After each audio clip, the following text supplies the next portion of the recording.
두 가지만 기억하시면 되는데요. 평소 준비하던 식재료에 하나만 더 준비하시면 됩니다. 물컹하던 가지가 한 번에 쫄깃해지는 비법인데요. 두 번째로는 가지를 드시면 됩니다. 이렇게 드시면 핵심 성분인 클로로겐산이 무려 20배나 증가하는데요.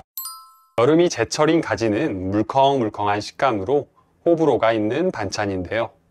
하지만 지금부터 알려드린 방법으로 가지를 요리해 드시면 맛과 영양을 둘 다 챙길 수 있어 앞으로는 가지를 좋아하시게 될 겁니다. 식감을 올리는 특급 비법 첫 번째는 바로 찹쌀가루입니다. 혹시 가지볶음 하실 때 가지를 썰어서 그대로 기름에 볶으시거나 아니면 가지를 소금에 절였다가 볶으시기도 하시죠. 그런데 이렇게 요리하시면 식감이 물렁해지는 지름길인데요. 평소 만드시는 준비물에 찹쌀가루 하나만 더 준비하시면 됩니다. 가지를 먹기 좋게 자른 후에 키친타올로 수분을 충분히 제거해 주시고요. 가지에 찹쌀가루를 충분히 묻힌 후 기름에 튀기듯 볶아주면 됩니다. 이렇게 하시면 찹쌀로 코팅된 막이 생기면서 식감이 쫀득해져서 그동안 드셨던 가지볶음과 다른 맛을 느끼실 수 있습니다. 효능을 올리는 특급 비법 두 번째는 바로 쪄서 먹기입니다. 가지의 핵심 효능 중 하나는 항산화 효과인데요. 생가지에는 항산화 성분인 클로로겐산이 100g당 271mg이 들어있습니다. 클로로겐산은 지방분해를 촉진해서 중성지방이 쌓이는 것을 막아주고 지방간, 고혈압, 당뇨, 그리고 대사증후군을 예방하는 데 좋은 성분인데요. 그런데 가지를 어떻게 조리하느냐에 따라서 이 클로로겐산의 함량 변화 차이가 큽니다. 한국식품영양과 학회지에 실린 상명대학교 연구에 따르면 가지를 찜기에 찔 때는 클로로겐산이 최대 375mg으로 증가하고 다른 조리법으로 요리할 땐 최저 20mg까지 감소하게 되는데요. 그동안 가지를 볶아서 요리하셨다면 앞으로는 쪄서 요리하기만 해도 이 핵심 성분인 클로로겐산을 무려 20배 이상 챙길 수 있는 것이죠. 요리하실 때 참고하실 수 있는 가지볶음과 가지 무침의 레시피를 댓글로 남겨놓을 테니 꼭 확인해 보세요. 가지가 몸에 좋은 줄은 아셨지만 시간이 지나서 잊어버리기도 하시고 또 어떻게 좋은지 자세하게는 모르셨던 분들 많으시죠? 지금부터는 가지가 우리 몸에 어떻게 좋은지 그 효능을 알아보고 이 효능을 100% 활용하기 위해 가지의 장점을 살리는 꿀조합과 피하시면 좋은 꽝조합에 대해서 하나씩 알아볼게요. 시작 전에 구독 버튼을 꼭 눌러주세요. 일주일에 2번씩 알찬 건강 정보를 보내드리겠습니다. 가지의 대표적인 효능 첫 번째는 항산화 효과입니다. 가지의 보랏빛은 안토시아닌 성분인 나수닌 성분 때문인데요. 이 나수닌은 강력한 항산화 작용을 하는 가지의 대표 성분 중 하나입니다. 이 성분은 우리 몸의 세포막을 보호하며 노화를 방지하고 여러 만성질병을 예방해 주는데 큰 도움을 줍니다. 두 번째로 심혈관 건강에 좋은데요. 가지에는 폴리페놀, 특히 클로로겐산이 풍부합니다. 앞서 말씀드린 것처럼 가지를 쪄서 먹기만 해도 클로로겐산을 최대 20배 챙겨 먹을 수 있는데요. 클로로겐산은 혈압을 낮춰주고 혈중 콜레스테롤 수치를 개선해주는 효과를 가지고 있습니다. 세 번째로 가지에는 식이섬유가 풍부해서 변비가 있으신 분들에게 좋은데요. 이 식이섬유는 LDL 콜레스테롤 수치를 조절해줘서 심뇌혈관 질환의 위험을 낮춰줍니다. 또 식욕을 촉진하는 호르몬인 그렐린의 분비를 억제해줘서 식욕을 조절하며 체중을 감량할 수 있게 도와줍니다. 네 번째로 가지에는 미네랄이 풍부한데요. 가지에는 수분이 풍부하고 칼륨이 많아서 이뇨작용을 촉진합니다. 그래서 몸속 노폐물을 배출해 주는데 좋고 또 망간과 철분, 칼슘이 많아 어르신들의 뼈를 채워주는 역할을 해줘서 골다공증을 예방해주고 증상 완화에 좋습니다. 다섯 번째로는 항염증 및 항암 효과가 뛰어난데요.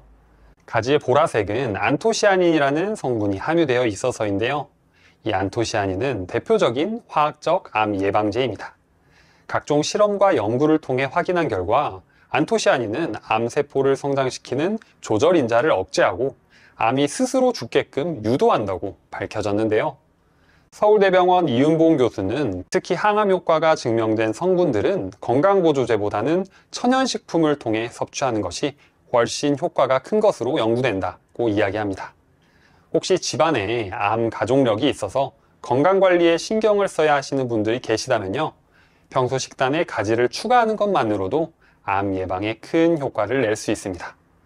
마지막으로 혈당 조절에 좋습니다. 가지는 혈당 지수가 20으로 낮은 편인데요, 게다가 당 부하 지수도 2로 매우 낮은 편에 속합니다. 칼로리와 탄수화물이 적기 때문에 당뇨병 환자의 식단에 아주 좋은 선택지인데요, 가지의 안토시아닌은 인슐린 저항성을 개선하는 데 좋아서 특히 제2형 당뇨의 위험성을 더 낮추는 것으로 나타났습니다. 이렇게 건강에 좋은 가지는 어떤 음식과 함께 먹으면 더 좋을까요? 가지의 효능을 올리는 꿀조합 첫 번째는 바로 들기름입니다. 들기름은 식물성 기름 중 알파리놀렌산이 가장 많이 함유된 기름인데요, 전체의 60% 이상을 차지하는 알파리놀렌산은 오메가3 지방산의 일종으로 고혈압 같은 성인병을 예방하고 뇌 기능을 향상시키는 데 좋습니다.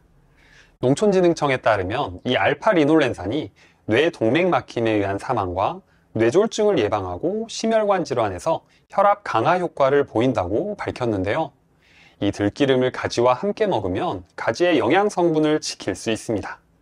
가지의 보라색은 나수딘이라는 안토시아닌 계열 성분인데요, 수용성의 특징이 있어서 물에 오래 담궈 놓으면 나스딘이 금방 빠져나갑니다.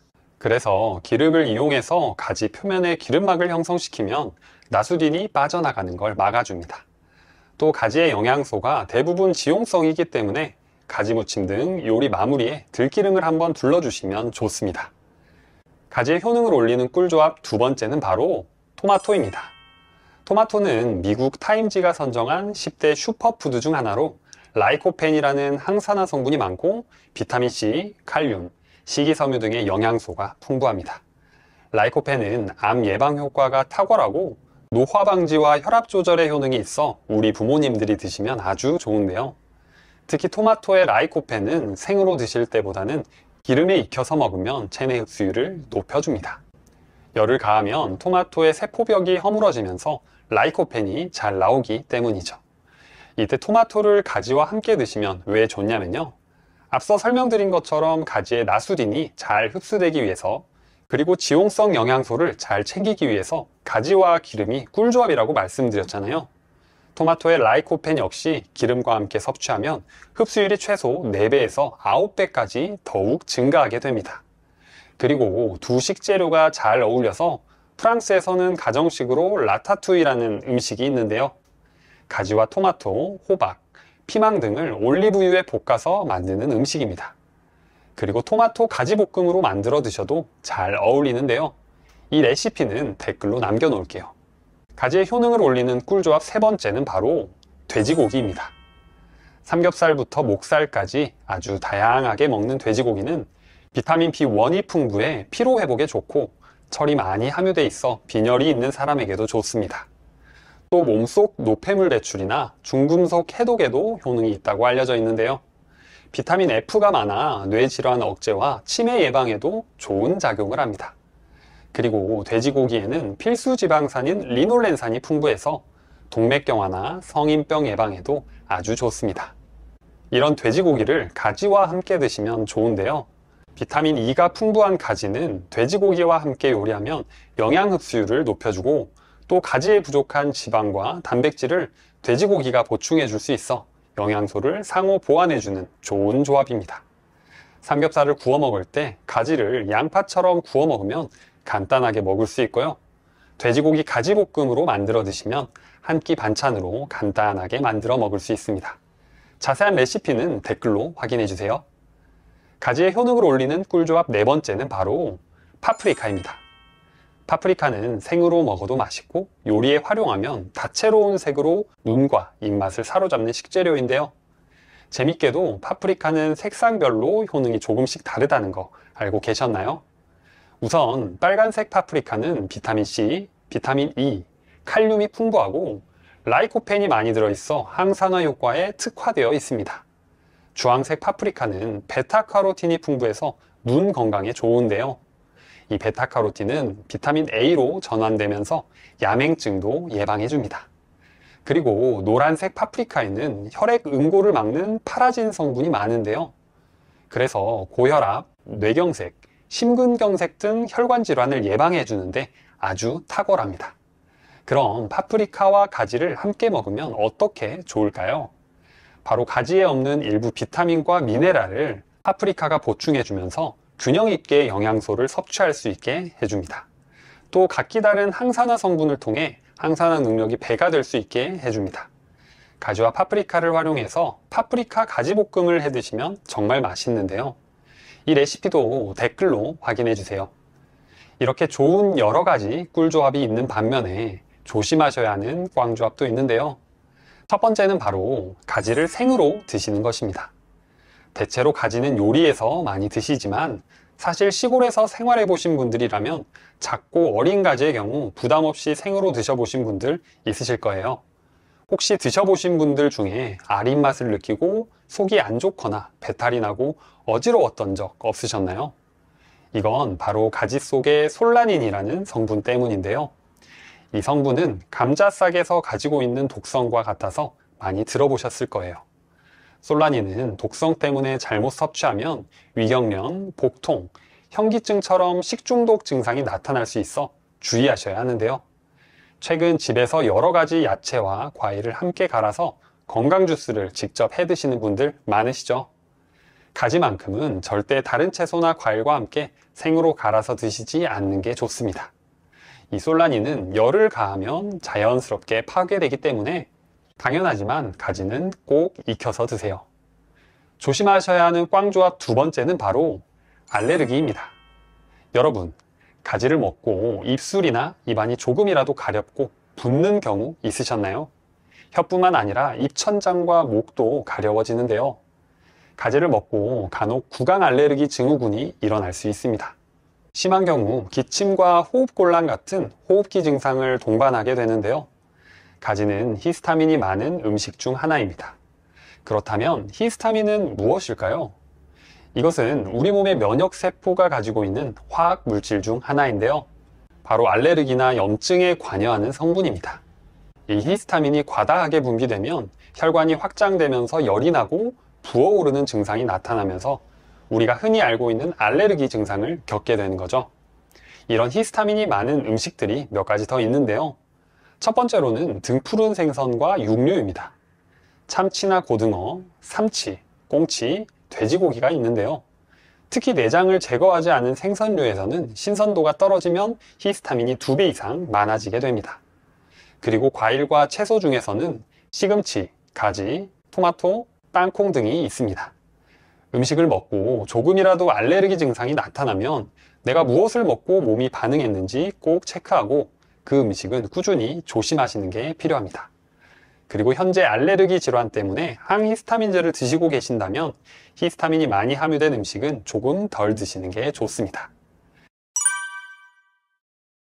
혹시 이런 증상들 겪고 계시나요? 아침에 일어나면 온몸이 뻣뻣하고 무릎이나 어깨가 은근히 아프면서 피로감은 좀처럼 가시지 않고 소화도 잘 안 되는 증상들. 사실 이 모든 것에는 공통 원인이 하나 있습니다. 바로 만성염증인데요. 오늘은 이 만성염증을 줄이는데 가장 효과적인 토마토 활용법에 대해 알아보겠습니다. 만병의 근원이라 불리는 만성염증. 이 단어는 익숙하지만 정확히 어떤 것인지 잘 모르시는 분들도 많으실 겁니다. 만성염증은 활성산소라는 찌꺼기 물질이 우리 몸 세포를 공격하면서 우리 몸속에서 끊임없이 생기는 미세한 염증 반응인데요. 마치 집안 어딘가에서 계속해서 작은 불씨가 타오르는 것과 같습니다. 급성염증처럼 붓거나 열이 나는 뚜렷한 증상이 없어서 대부분 모르고 지나치게 되는데요. 문제는 이 작은 염증들이 혈관을 타고 온몸을 돌아다니면서 우리 몸을 서서히 망가뜨린다는 점입니다. 당뇨병, 고혈압, 관절염, 심지어 치매와 암까지도 이 만성염증이 원인이 될 수 있는데요. 그런데 다행히도 이 만성염증을 줄이는데 가장 효과적인 음식이 바로 토마토입니다. 토마토를 꾸준히 챙겨 먹으면 우리 몸에 어떤 변화가 생길까요? 첫 번째로 염증성 관절 통증이 눈에 띄게 줄어듭니다. 라이코펜은 비타민 E보다 무려 100배나 강한 항산화 효과를 가지고 있어서 관절 주변의 만성염증을 효과적으로 제거해줍니다. 연구에 따르면 라이코펜이 염증을 일으키는 활성산소를 90% 이상 억제한다고 하는데요. 그래서 무릎이나 어깨의 뻣뻣함이 줄어들고 계단을 오르내리기가 한결 편해지실 겁니다. 두 번째, 피부 탄력과 윤기가 확실히 좋아집니다. 영국에서 진행된 연구에 따르면 라이코펜을 하루 16mg씩 12주간 섭취한 그룹의 피부 방어력이 30%나 높아졌다고 합니다. 토마토 2개에는 약 20mg의 라이코펜이 들어있어서 꾸준히 드시면 자외선으로부터 피부를 보호하고 콜라겐 생성을 도와 주름이 줄어들고 피부 탄력이 개선되는데요. 기미나 잡티도 눈에 띄게 옅어지는 경우가 많습니다. 세 번째, 속이 편해지고 소화력이 크게 향상됩니다. 토마토의 구연산과 사과산이 위액 분비를 촉진해서 음식 소화가 훨씬 잘 되기 시작합니다. 특히 고기나 기름진 음식을 드실 때 속이 더부룩했던 분들이 토마토를 꾸준히 드신 후 소화불량이 크게 개선되는 경우가 많은데요. 영국 포츠머스 대학교 연구에서도 토마토 섭취가 장내 유익균을 증가시키고 염증 반응을 감소시킨다고 밝혀졌습니다. 네 번째, 혈압이 자연스럽게 안정됩니다. 스페인 바르셀로나 대학교 연구에 따르면 토마토를 하루 110g 이상 섭취한 그룹의 고혈압 위험이 36% 감소했다고 합니다. 토마토의 칼륨이 체내 나트륨 배출을 도와주고 혈관을 확장시켜 혈액순환을 개선하기 때문인데요. 한 달 정도 꾸준히 드시면 혈압약 없이도 자연스럽게 혈압이 안정되는 경우가 많습니다. 다섯 번째, 심혈관 건강이 전반적으로 개선됩니다. 1300명의 유럽 남성을 대상으로 한 연구에서 라이코펜을 가장 많이 섭취한 그룹의 심장마비 발생 위험이 절반 수준으로 낮아졌다고 밝혀졌는데요. 토마토의 라이코펜 성분이 단기간에 혈압과 콜레스테롤 수치를 낮춰주고 혈전 형성을 막아서 뇌졸중과 심근경색 예방에도 효과가 있습니다. 여섯 번째, 전립선 건강이 크게 개선됩니다. 미국 하버드대 연구에서 토마토 요리를 주 10회 이상 드신 그룹이 주 2회 이하로 섭취한 그룹에 비해 전립선암 위험이 45% 낮았다고 밝혀졌습니다. 전립선 비대나 염증으로 고생하시던 분들이 토마토를 꾸준히 드신 후 증상이 현저히 완화되는 경우가 많습니다. 이렇게 토마토 속에 들어있는 라이코펜이라는 핵심 성분이 염증을 일으키는 활성산소를 강력하게 제거해주면서 우리 몸에 가져다주는 이점이 참 많은데요. 그런데 여기서 중요한 건 토마토를 어떻게 먹느냐에 따라 라이코펜 흡수율이 무려 9배까지 차이가 난다는 사실입니다. 지금부터 토마토의 염증 제거 효과를 더욱 높여줄 3가지 활용법을 알려드릴게요. 첫 번째로 생토마토 활용법입니다. 요즘 감기에 자주 걸리시거나 면역력이 떨어졌다고 느끼시나요? 그렇다면 생토마토가 가장 좋은 선택입니다. 생토마토에는 비타민C가 가장 풍부하게 보존되어 있어서 면역 기능을 강화하고 감염으로부터 몸을 보호해 주거든요. 또 피부가 거칠어지고 탄력이 떨어졌다고 느끼시는 분들에게도 생토마토를 추천합니다. 비타민C는 콜라겐 생성에 꼭 필요한 영양소라서 꾸준히 드시면 피부가 한결 부드러워지고 탄력이 좋아지는데요. 빈혈 때문에 철분제를 드시는 분들이라면 생토마토와 함께 드시는 것이 좋습니다. 토마토의 비타민C가 철분 흡수를 2배에서 3배까지 높여주기 때문인데요. 특히 식물성 철분의 경우 흡수율이 낮은 편인데 비타민C가 이를 크게 개선해줍니다. 무더운 여름철에는 생토마토만한 천연 수분 공급원이 없는데요. 토마토의 95%가 수분이라서 갈증 해소에도 좋고 전해질까지 보충할 수 있어서 탈수 예방에 효과적입니다. 드실 때는 하루에 방울토마토 10개에서 15개나 중간 크기 토마토 1개에서 2개 정도 드시는 게 알맞습니다. 이때 중요한 건 먹는 시간인데요. 위장이 민감하신 분들은 토마토를 공복에 드시면 위벽이 자극될 수 있으니까 식사 30분 후에 드시는 것이 좋습니다. 두 번째는 올리브유 같은 기름과 함께 드시는 방법입니다. 온몸 관절 마디마디가 아프고 뻣뻣하거나 몸 곳곳에 염증이 있다고 느끼시나요? 그렇다면 토마토를 기름과 함께 드시는 것이 가장 효과적입니다. 토마토의 핵심 성분인 라이코펜의 강력한 항염 효과를 최대한 활용할 수 있거든요.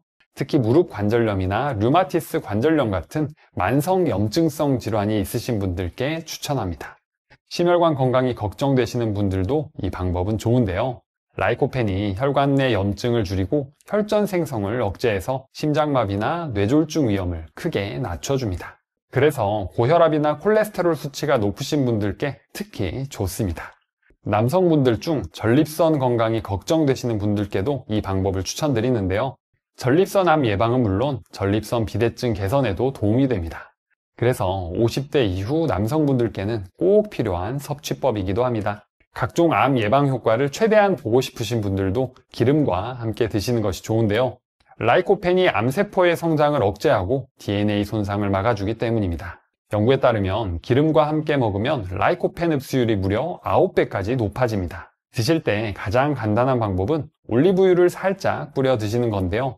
방울토마토를 반으로 잘라서 올리브유를 몇 방울 떨어뜨리고 소금을 살짝 뿌리면 맛도 좋고 영양소 흡수도 훨씬 좋아집니다. 세 번째는 토마토를 가열해서 드시는 방법입니다. 관절염이나 만성염증이 심해서 빠른 개선이 필요하신 분들께서는 집중해주세요. 가열된 토마토는 라이코펜 함량이 무려 35%나 증가해서 염증 억제 효과가 더욱 강력해지거든요. 특히 무릎이 붓고 아프거나 손목, 발목 등의 염증이 있으신 분들께 좋습니다. 소화력이 약하신 분들께는 가열된 토마토가 더 적합한데요. 생토마토는 차가운 성질이 있어서 위장을 차게 만들 수 있는데 가열하면 이런 문제가 해결되고 소화도 훨씬 잘 됩니다. 그래서 위염이나 위궤양이 있으신 분들도 익힌 토마토는 안전하게 드실 수 있습니다. 토마토 특유의 비린내나 풀냄새 때문에 생토마토를 못 드시는 분들도 계시죠. 이런 분들께는 가열해서 드시는 것이 최고의 해결책입니다. 익히면서 특유의 냄새는 사라지고 달콤하고 고소한 맛이 살아나거든요. 추운 겨울철에 몸을 따뜻하게 하고 싶을 때도 가열된 토마토가 좋습니다. 따뜻한 토마토 요리로 몸의 체온을 높이고 혈액순환을 개선할 수 있는데요. 이때 토마토 스프로 드시면 좋은데요. 토마토 3개에서 4개를 잘게 썰어 양파, 마늘과 함께 기름에 볶다가 물을 넣고 끓이면 됩니다. 선택사항으로 여기에 당근을 조금 넣으시면 베타카로틴까지 보충할 수 있습니다. 지금까지 토마토 효능을 끌어올리는 3가지 활용법에 대해 알아봤는데요. 이번에는 토마토와 함께 먹으면 좋은 조합에 대해 알아보겠습니다. 첫 번째는 바로 소금입니다. 토마토에 설탕 대신 소금을 약간 뿌려 드시면 토마토의 순수한 단맛이 더 부각되고 토마토에 풍부하게 들어있는 비타민C가 공기와 만나 산화되어 사라지는 것을 억제합니다. 다시 말해 우리 몸 안에 세포 에너지 대사가 잘 이루어지고 항산화 효과로 노화 방지에 도움이 되는 것이죠. 게다가 토마토에는 칼륨이 풍부하게 들어있는데요. 칼륨은 우리 몸의 세포가 에너지를 만들고 혈압을 정상으로 유지하는 데 도움을 줍니다. 또 몸속 노폐물을 처리하고 뇌 기능을 활성화하는 데도 필수적입니다. 이러한 우리 몸의 기능은 몸속에서 칼륨과 나트륨의 양이 짝꿍처럼 균형을 이루어야 가능한데요. 토마토를 먹었을 때 일시적으로 칼륨 농도가 높아지는 것을 함께 섭취한 적당한 양의 소금으로 균형을 맞추면 세포 에너지 대사가 더욱 원활하게 이루어집니다. 그렇다면 이 적당한 소금의 양은 얼마나 될까요? 이때 뿌리는 소금의 양은 토마토 4개에서 5개당 2분의 1티스푼, 다시 말해 한두 꼬집 정도를 토마토를 자른 단면에 뿌리면 충분하다고 합니다. 이 정도의 소금은 칼륨의 이뇨작용에 의해 다시 몸 밖으로 배출되므로 혈압 상승 같은 건강 문제를 크게 일으키지 않는다고 하니까 너무 걱정하지 마시고 맛있고 영양가 있게 드셔보시길 바랍니다. 두 번째는 바로 견과류와 함께 드시는 것입니다. 앞서 말씀드렸듯이 토마토의 핵심 영양 성분인 라이코펜은 지방에 잘 녹는 지용성 영양소입니다. 이런 이유로 지방이 많이 든 음식과 함께 먹으면 우리 몸속으로 흡수가 더욱 잘 됩니다. 하지만 몸에 좋은 라이코펜을 더 많이 흡수하려고 무턱대고 아무 지방이나 함께 먹으면 오히려 해가 될 수 있는데요. 지방을 포함하는 많은 음식 중에서도 건강에 좋고 간편하게 섭취할 수 있어서 토마토와 먹기 좋은 음식이 바로 견과류입니다. 견과류는 불포화 필수지방산이 많아서 콜레스테롤 수치를 낮추어 뇌졸중, 고혈압, 심근경색 등 심뇌혈관계 질환 예방에 도움이 됩니다. 특히 호두는 견과류 중에서도 유일하게 식물성 오메가3 지방산의 일종인 알파리놀렌산이 풍부합니다. 그래서 LDL 콜레스테롤과 중성지방을 낮추는 효과가 있어서 더욱 건강에 도움이 됩니다. 세 번째는 바로 올리브유입니다. 국립농업과학원에 따르면 토마토를 으깨서 올리브유를 뿌려 먹으면 영양성분의 흡수율을 높이고 혈액과 혈관 보호에도 도움이 된다고 합니다. 올리브유는 생선 기름과 함께 가장 좋은 지방 중 하나로 꼽힙니다. 이 올리브유 속에 들어있는 불포화 지방산인 올레산은 몸속의 나쁜 콜레스테롤이라고 불리는 LDL 콜레스테롤을 연소시키고 이것의 산화를 막아 혈관과 심장을 보호합니다. 또 몸에 좋은 HDL 콜레스테롤의 기능을 높여주는데요. 올리브유에 함유된 폴리페놀은 항산화 작용을 하기 때문에 각종 암과 심장병을 예방하는 데도 좋습니다. 참고로 올리브유는 산패 속도가 가장 느리기 때문에 건강하고 안전한 기름 중 하나입니다. 지금까지 알려드린 토마토 이야기를 들으시면 당장 챙겨 드셔야 할 것 같지만 의외로 나쁜 조합도 있고 드시면 안 되는 분들도 있는데요. 꽝조합 첫 번째는 바로 설탕입니다. 토마토에 설탕 뿌려 먹으면 안 좋다는 말 참 많이 들어보셨죠? 결론부터 말씀드리면 이 말은 사실입니다. 토마토에는 비타민 B가 풍부하게 들어있는데요. 이 비타민 B는 우리 몸 안에서 물질 대사를 원활하게 하고 면역에 도움이 되며 피부와 근육 조직을 잘 유지하도록 도와 우리 몸을 건강하게 유지하는 데 큰 역할을 합니다. 그런데 우리 몸 안에서 설탕을 소화할 때 비타민 B를 많이 소비하게 되면서 흡수되는 양이 줄어들게 됩니다. 따라서 설탕을 듬뿍 뿌려 먹는 토마토는 달콤하고 맛있지만 영양학적 가치는 떨어지게 되는 것이죠. 그래서 설탕보다는 오히려 소금을 조금씩 뿌려 드시는 것이 좋습니다. 꽝조합 두 번째는 바로 만성 콩팥병이 있는 경우입니다. 만성 콩팥병은 우리 몸의 칼륨을 몸 밖으로 배출하는 능력을 떨어뜨립니다. 이로 인해 칼륨이 많이 함유된 음식을 먹으면 혈액 속에 칼륨이 많아지는 고칼륨 혈증이 생길 수 있습니다. 고칼륨 혈증이 발생하면 근육의 힘이 약해질 뿐만 아니라 심장이 불규칙하게 뛰는 부정맥은 물론 심한 경우 심장마비 등 생명을 위협할 수도 있습니다. 이 때문에 콩팥 기능이 많이 떨어진 만성 콩팥병이 있는 경우에는 토마토 섭취를 가급적 피하시는 것이 좋습니다. 아참, 신장 질환이 없는 경우에는 칼륨을 조금 많이 섭취하더라도 신장을 통해 효과적으로 배설되기 때문에 혈중 칼륨 농도가 비정상적으로 높아지지 않는다고 합니다. 그러니 신장에 문제가 없는 분들은 영양 만점 토마토 걱정 없이 드셔도 됩니다. 꽝조합 세 번째는 바로 역류성 식도염이 있으신 분들입니다. 신맛이 나는 토마토에는 시트르산과 말릭산이라는 산성 성분이 들어있는데요. 이 산성분이 식도 점막을 직접 자극할 수 있어 역류성 식도염을 악화시킬 수 있습니다. 게다가 토마토에 들어있는 탄닌이라는 성분이 위벽을 자극하고 위산이 많이 나오게 하여 역류성 식도염을 더 악화시킬 수 있습니다. 그래서 역류성 식도염이 있는 분들은 토마토를 드실 때 주의하시는 것이 좋습니다. 그리고 역류성 식도염이 없는 분들도 아침 공복에 토마토를 드시면 같은 이유로 속쓰림이 나타날 수 있습니다. 또 토마토에 들어있는 펙틴 성분 때문에 소화가 잘 되지 않고 복통이 생길 수도 있는데요. 따라서 토마토는 가급적 빵이나 달걀, 샐러드 등 다른 음식과 곁들여 드시거나 식사 후 후식으로 드시는 것이 좋습니다. 이렇게 꽝조합과 꿀조합으로 우리 몸에 좋은 토마토를 더 건강하게 먹는 방법을 알아보았는데요. 아무리 꿀조합으로 잘 챙겨 드시더라도 토마토의 품질이 떨어지면 의미가 없겠죠? 지금부터는 좋은 토마토를 고르는 방법에 대해 알려드릴게요. 토마토는 둥근 모양을 하고 있고 표면이 멍들거나 갈라지지 않고 만졌을 때 단단하고 무거운 것이 좋습니다. 꼭지도 곰팡이 없이 깨끗해야 좋은 토마토라고 할 수 있습니다. 또 좋은 토마토는 단맛과 신맛이 적절하게 균형 잡혀 있어야 하는데요. 특히 당도가 높을수록 토마토의 맛이 좋고 영양 성분도 많습니다. 당도가 높은 토마토를 눈으로 쉽게 고르시려면 위 꼭지 부분을 보시면 됩니다. 토마토는 잘 익으면서 위 꼭지 부분에 노란색 별 모양이 생기는데요. 이 노란 별 모양이 클수록 대체로 당도가 높습니다. 좋은 토마토를 잘 골라오셨다면 햇빛이 들지 않는 실온에서 보관하는 것이 좋습니다. 너무 낮은 온도에서는 토마토가 숙성되지 않고 고유의 풍미는 물론 당분까지 떨어질 수 있기 때문인데요. 또 기온이 30도를 넘거나 햇빛을 많이 받게 되면 영양소가 파괴될 수 있으니까 신문지에 싸서 보관하는 것도 좋은 방법입니다. 오늘 내용이 도움이 되셨다면 구독과 좋아요 그리고 댓글로 응원 부탁드립니다.